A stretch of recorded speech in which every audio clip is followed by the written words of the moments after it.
नमस्कार बच्चों, स्वागत है आपका हमारी हिंदी की कक्षा में। तो बच्चों, आज हम हमारी हिंदी की कक्षा में करेंगे कक्षा 10वीं की क्षितिज पुस्तक से कन्यादान कविता का सरलार्थ। पहले मैं आपको बताना चाहूँगी, जो कन्यादान कविता है वो ऋतुराज जी के द्वारा रचित है। बहुत ही सुंदर, उद्देश्यपूर्ण, संदेश देने वाली और बहुत ही भावनात्मक कविता है। इसमें कवि ने वर्णन किया है एक माँ की भावनाओं का, कि किस प्रकार माँ अपनी बेटी का पालन पोषण करती है और जब विवाह का समय आता है तो उसको उसके भविष्य की चिंता सताती है। वही इस कविता में बताया है कवि ऋतुराज ने। तो आइए शुरू करते हैं कन्यादान कविता का सरलार्थ। कितना प्रामाणिक था उसका दुख, लड़की को दान में देते वक्त, जैसे वही उसकी अंतिम पूंजी हो। कवि वर्णन कर रहे हैं उस समय का, जब विवाह के समय माता पिता अपनी पुत्री का कन्यादान की रस्म करते हैं, तो उस समय माँ के मन में जो भावनाएं होती हैं उनका वर्णन करते हुए कवि कहते हैं कि माँ का जो दुख था, क्योंकि उसने अपने जीवन में सभी तरह के दुखों का सुखों का अनुभव किया हुआ था, तो उसके मन में जो अपनी बेटी के लिए चिंता थी, जो उसके मन में आशंकाएं थी, उनका दुख बहुत ही वास्तविक था।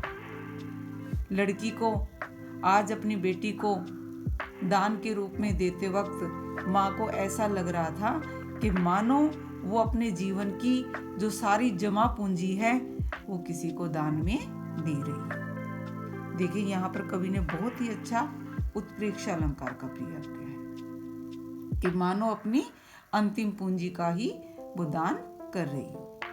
लड़की अभी सयानी नहीं थी, अभी इतनी भोली सरल थी कि उसे दुख सुख का आभास तो होता था, लेकिन दुख बांचना नहीं आता था। पाठिका थी वह धुंधले प्रकाश की, कुछ तुकों और कुछ लयबद्ध पंक्तियों की। यहाँ पर कवि बता रहे हैं कि जिस कन्या का विवाह किया जा रहा था वह लड़की अभी इतनी बड़ी, इतनी समझदार नहीं थी, अभी इतनी सयानी नहीं थी। वह बहुत भोली और सरल थी, क्योंकि उम्र के उस पड़ाव में जब उसका विवाह किया जा रहा था तो वो उसे दुनियादारी की समझ नहीं थी।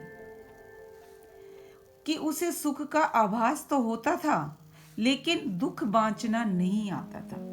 कवि कहते हैं कि जो कन्या जिसका विवाह किया जा रहा था वह बहुत भोली और सरल स्वभाव की थी।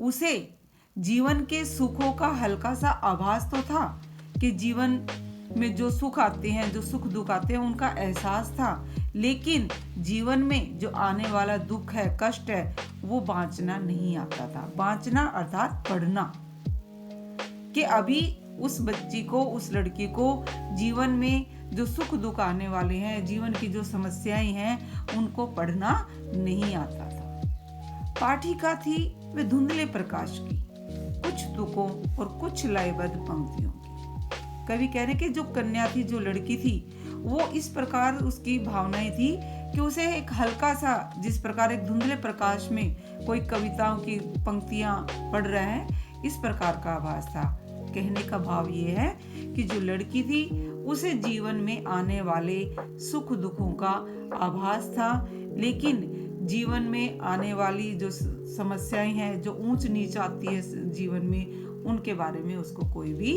एहसास, कोई भी अनुभव नहीं था। माँ ने कहा, पानी में झांक कर अपने चेहरे पर मत रीझना, आग रोटियां सेकने के लिए है, जलने के लिए नहीं। वस्त्र और आभूषण शाब्दिक भ्रमों की तरह बंधन है स्त्री जीवन की। अब यहाँ विदाई के समय माँ जो अपनी बेटी को सीख दे रही है, उसके बारे में कवि बता रहे हैं कि बेटी को विदा करते समय माँ उसको समझाती है कि हे बेटी, तू कभी भी पानी में अपनी सुंदरता को देखकर खुश मत होना।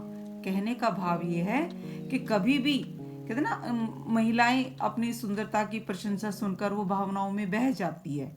उसी के बारे में माँ कह रही है कि तू कभी भी अपनी सुंदरता की तारीफ सुनकर अधिक खुश मत हो जाना कि तुम्हें ये समझ ही ना आए कि कोई तुम्हारी प्रशंसा सच्ची कर रहा है या झूठी कर रहा है। आग रोटियां सेकने के लिए है, जलने के लिए नहीं। जैसा कि समाज में देखा जाता है कि जो दहेज लोभी लोग होते हैं वो दहेज के कारण बहुओं को जला भी देते हैं। उसी के बारे में माँ सचेत करते हुए कहती है कि जो आग है वो रोटियां सेकने के लिए होती है, जलने के लिए नहीं होती। कहने का भाव है कि अगर ससुराल में तुम पर किसी भी प्रकार का अत्याचार किया जाए, कोई तुम्हें प्रताड़ित करे, तो तुम उससे घबराकर जलने का प्रयास मत कर। वस्त्र और आभूषण शाब्दिक भ्रमों की तरह बंधन है स्त्री जीवन की। यहाँ पर माँ स्पष्ट बेटी को समझा रही है कि जब नया विवाह करके लड़की घर में जाती है, ससुराल में जाती है, तो उसे नए नए वस्त्र और आभूषण दिए जाते हैं ताकि वह उन्हीं तक सीमित रह सके और उनसे बाहर ना जा सके। कहने का भाव ये है कि महिलाओं को वस्त्र और आभूषण का लालच देकर उनको घर की चार दीवारी में ही रहने के लिए बाध्य किया जाता है ताकि वो घर से बाहर ना निकल सके और घर में ही रहे। इसी बात के लिए माँ बेटी को सचेत करते हुए कह रही है कि जो वस्त्र और नए नए आभूषणों का लालच दिया जाता है वो तो भ्रम होता है कि तुम्हारी स्वतंत्रता को बांधने का, एक बंधन की तरह होते हैं कि तुम अपनी घर की चार दीवारी में ही बंद कर रह जाओ। और अंत में बहुत ही अच्छी एक सीख दे रही है माँ अपनी बेटी को। माँ ने कहा, लड़की होना पर लड़की जैसी दिखाई मत देना। यहाँ पर स्पष्ट माँ बात कर रही है अपनी बेटी को, उसके अपने भविष्य के बारे में सचेत होने के लिए कि तुम एक लड़की हो। लड़की को हमेशा नाजुक माना जाता है, सबकी बातों को मानने वाली माना जाता है कि लड़की हो, लड़की की तरह ही रहना, परिवार की देख रेख, समर्पण की भावना तुम में होनी चाहिए, पर लड़की जैसी दिखाई मत देना। कहने का भाव है कि लड़की की तरह तुम नाजुक मत रहना, अपने अधिकारों का हनन मत होने देना, कि हर बात को गर्दन झुकाकर स्वीकार मत कर देना। अर्थात अगर तुम्हारे अधिकारों का हनन किया जा रहा हो, तुम पर किसी प्रकार का अत्याचार किया जा रहा हो, तो उसे चुपचाप गर्दन झुकाकर सहन मत करना, उनका विरोध करना। बहुत ही अच्छी सीख एक माँ के द्वारा दी गई अपनी बेटी को कि लड़की होना पर लड़की जैसी दिखाई मत देना। कि लड़की होना, लड़की के अंदर गुण होते हैं, परिवार की देखरेख करने के, समर्पण की भावना होती है, दूसरों के प्रति प्रेम की भावना होती है, कि वो सब भावनाएं तुम बखूबी निभाना अपने परिवार के प्रति। लेकिन एक लड़की की तरह नाजुक और कमजोर मत बनना कि कोई भी तुम्हारे अधिकारों को छीन ले या तुम पर किसी प्रकार का अत्याचार करे। अगर तुम्हें लगता है कि कोई तुम्हारे अधिकारों का हनन कर रहा है तो तुम उसका विरोध करना। तो ये थी हमारी छोटी सी कविता कन्यादान। आशा करती हूँ आपको अच्छे से समझ में आ गई होगी। अगर अच्छे से समझ में आ गई है तो वीडियो को लाइक और चैनल को सब्सक्राइब कीजिए। धन्यवाद।